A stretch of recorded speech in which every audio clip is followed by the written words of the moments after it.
Selwyn, coming out of the Geelong game on Friday night, there were no direct injuries from that match, but we know leading into the game, Jake Lever was a test. Can you just talk us through why he wasn't able to get up?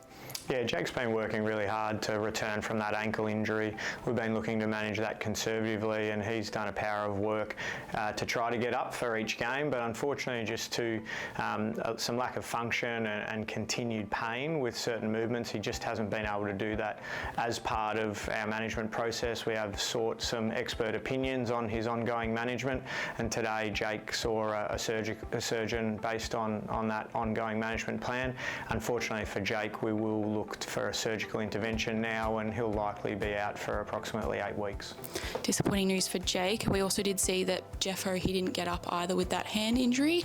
What's his rehab look like for this week?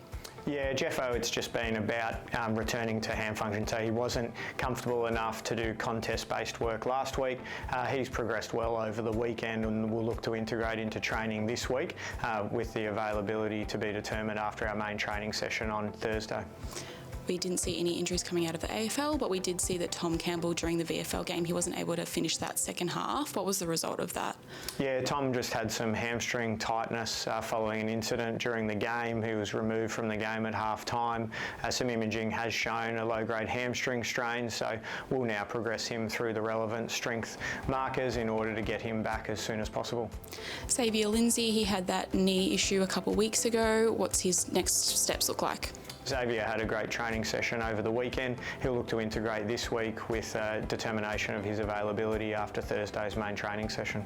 And then Luca and Colton, they've been working along the same sort of schedule with their varying issues. It looks like that they're almost back to full capacity. Yeah, both Luca and Colton have returned to full training, so they're both available for selection. Our VFL team does have a bye this weekend, but they're both training really well.